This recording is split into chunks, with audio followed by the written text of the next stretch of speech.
Shalom, selamat pagi saudaraku yang dikasihi dalam Tuhan. Renungan kita pada pagi hari ini berjudul Menerima Kebenaran.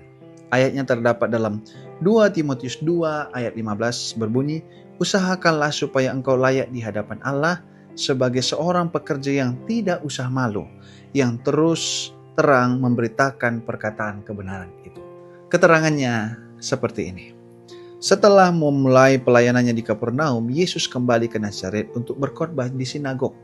Tetangga-tetangganya tersinggung, bagaimana mungkin anak tukang kayu yang miskin ini, pengkhotbah otodidak ini, bisa berdiri di hadapan mereka dan menyampaikan informasi baru.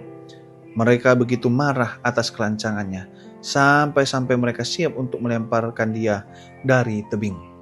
Penolakan ini menuntun Yesus dengan sedih mengucapkan ungkapan yang sekarang terkenal, tidak ada nabi yang dihargai di tempat asalnya. Lukas 4 ayat 16-24. Sangat menggoda untuk menekankan penelitian ilmiah baru dan mengabaikan untuk menghargai upaya para perintis yang meletakkan fondasinya. Dr. Winia Simpson adalah seorang pembangun yayasan yang hanya menerima sedikit pengakuan.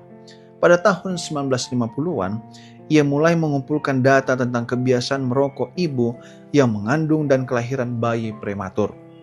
Hasilnya menetapkan untuk pertama kalinya dalam sejarah sebuah hubungan epidemiologi antara keduanya.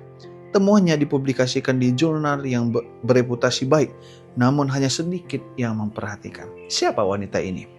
Peneliti medis bertanya, dia lulusan sekolah kedokteran salah satu agama yang kecil. Sekarang dia dikenal di seluruh dunia sebagai Universitas Loma Linda. Apa kualifikasinya? Bagaimana dia berani masuk dalam lingkungan dunia penelitian? Memangnya, siapa dia sehingga dia menentang merokok? Kebiasaan orang Amerika? Pada tahun 1950-an, merokok telah mendapatkan popularitas besar. Perusahaan-perusahaan tembakau membariskan para selebritis, termasuk dokter, untuk ikut serta memberikan kesaksian promosi. Masyarakat umum memandang merokok sebagai sesuatu yang bergaya dan dapat diterima. Hubungan antara merokok dan kanker paru-paru, penyakit jantung koroner, dan penyakit paru-paru kronis yang saat ini menjadi lumrah dalam pengetahuan kita baru saja hendak dipastikan.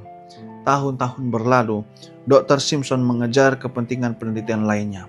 20 tahun kemudian, para ilmuwan meninjau kembali laporannya, mengulangi dan mengembangkan penelitiannya dan menginformasi temuannya. Dr.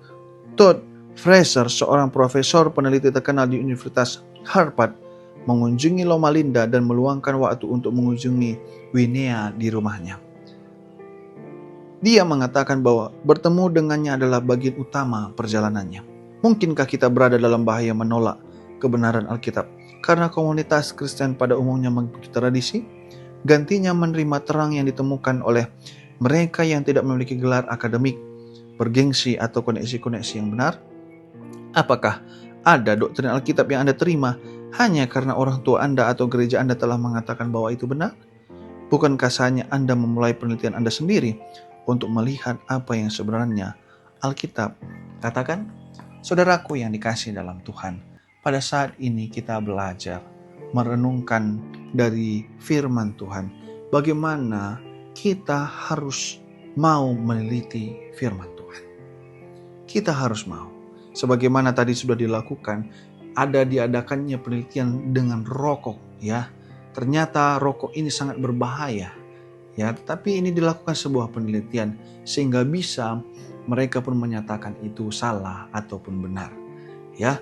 Dan kali ini saudara, meskipun tidak besar kaitannya sehubungan dengan kesehatan, tapi penekanan pada pagi hari ini menekankan bahwa kita pun sebagai umat Tuhan harus mendalami firman Tuhan agar kita dapat menerima kebenaran yang memang juga kita mengerti dari Tuhan. Itulah sebabnya dari sekarang kita diajak untuk senang mempelajari firman Tuhan, cari tahu firman Tuhan, sehingga itu akan menuntun hidup kita, sehingga kita pun dapat lakukan yang benar sesuai dengan kehendak Tuhan. Tuhan memberkati.